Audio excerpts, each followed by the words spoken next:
A group under the auspices of the Yoruba self-determination movement has written an open letter to President Bola Tinubu seeking a peaceful breakup from Nigeria or breakaway from Nigeria. The group, which described itself as leading figure in the self-determination struggle for a Yoruba sovereign state separate from Nigeria, said it is demanding to pull the Yoruba nation out of the present Nigeria through peaceful negotiations. In the letter made available to journalists during a press conference in Ibadan, Oyo State, on Saturday, and addressed to Tinubu, the group gave several reasons for the quest to break away from Nigeria, including attacks on Yoruba community by herdsmen. The letter dated April 17, 2024, and was jointly signed by Professor Banji Akintoye, the national leader of the YSDM, Chief Sunday Adeyemo aka Igboho, leader of the Yoruba Nation or National Defense, and Otumba Ola Ademola, Vice Chairman, Yoruba Self-Determination Movement, said, "We have the honor to send to Your Excellency this important letter on behalf of the family on behalf of many millions of Yoruba Nation at home in Yoruba land in Nigeria and in Yoruba diaspora in almost all countries across the world.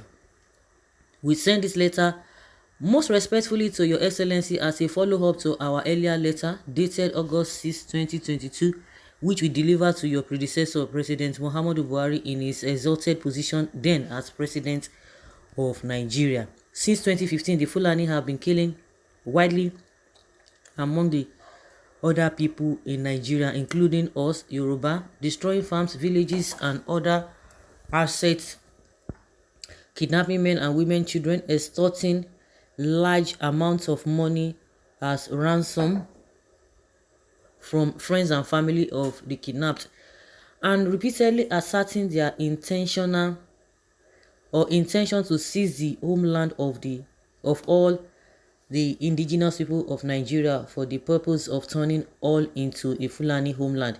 In the Middle Belt, horrendous bloodletting is going on. Very many families have been forced into internally displaced people's camp, and many of their villages have been seized by the Fulani and renamed as Fulani villages. In our Yoruba homeland, our people are resisting somewhat better, but the Fulani attacks and killings and kidnappings are unrelenting and coming daily, leading to horrific instability and forcing most of our farmers to abandon farming altogether, thereby dooming Yoruba people to years and years of famine.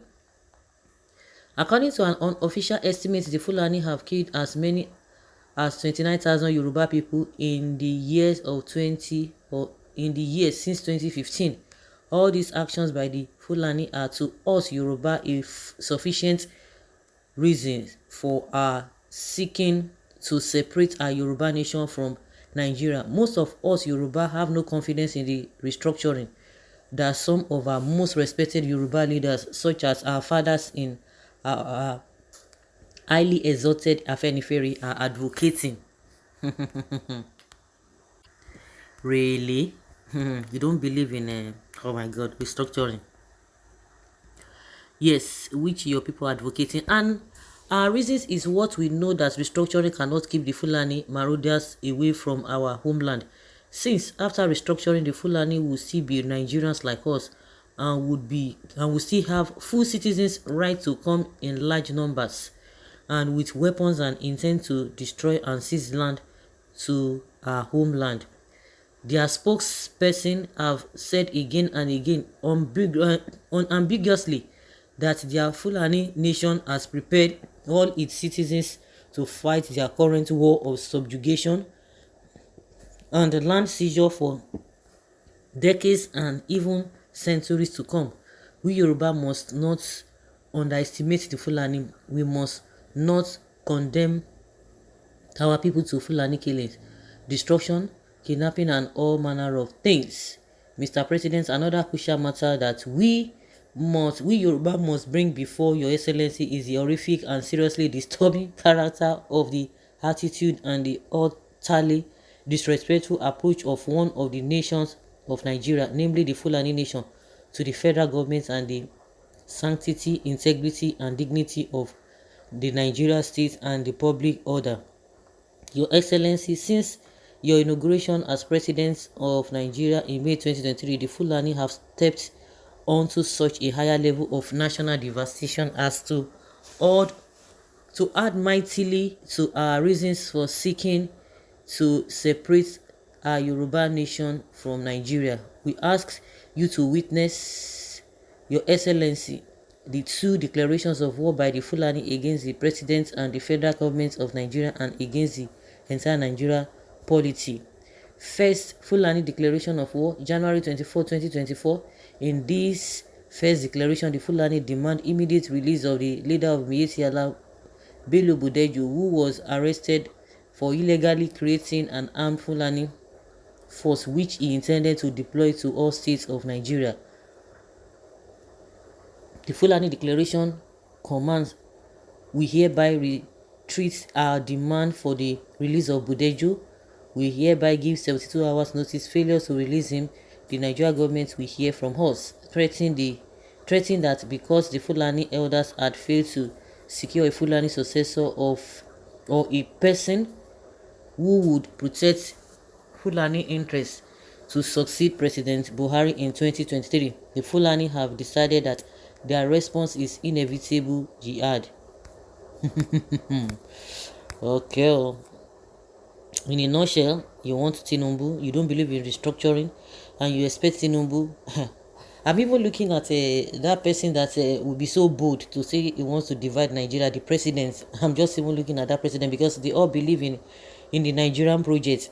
Tinubu, are you telling Tinubu, was Tinubu recruited from another country to Nigeria to come and become president? Tinubu has been in this country for God knows when, so he knows everything. What he be test where you now no talk rich, you understand, but he's not ready to do that.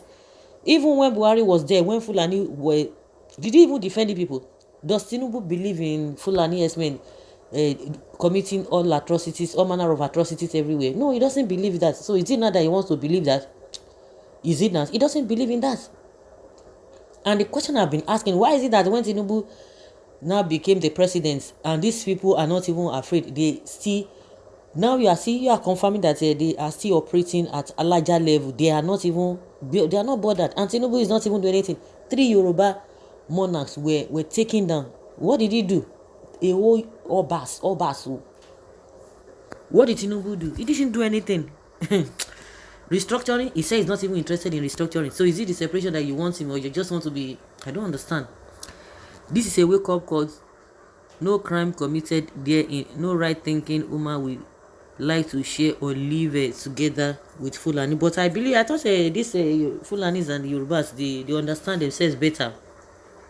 Now, the reason why you say you want to separate is not because of anything. It's not because of a marginalization or whatever, but because of Fulanis. Then the same people will now be saying Igbos are not good, but you are not even, because you are comfortable with the Igbos. We are comfortable with them. Yes, so we have bad people. We have bad people in Igbo, in Yoruba land. We have bad people in Fulani. We have good people. Still have bad people. So it is relative when you say, oh, some people are really, but when you see people who are really on your neck, that they really want to take everything about you. But the Igbos, they will say, oh, it's you that you even call it 10 times, more than the actual price you want to sell something. They will pay. They won't take it forcefully. They will collect the money. But at the end of the day, you turn around, you say they are the people who are making life uncomfortable for you. But with the Yoruba nation, they say they want to live because of Fulani.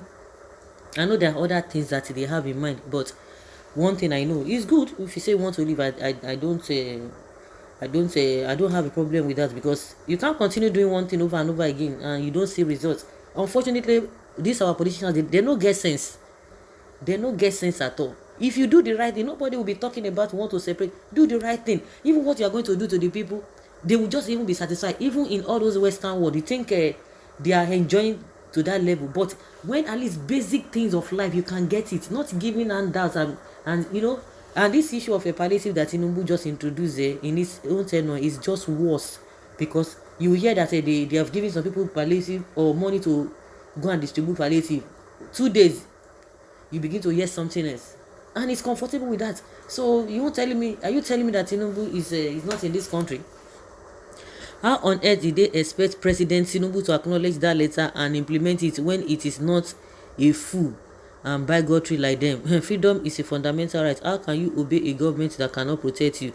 Because Tinubu is ready to sell the indigenous Nigerians to the Fulani, so he will darling, but he will sign it.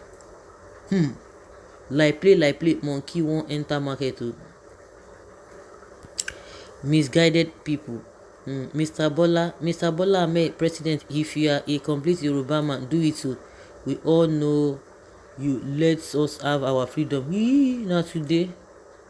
Now, Yoruba United Kingdom, Biafra United States. The best alternative for president is restoring to quench this fire of agitation.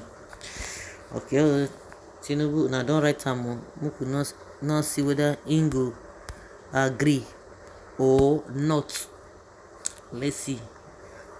I just believe it's a wishful thinking. Anyway, it's a wishful thinking. So guys, let's know what you think and have your take on this.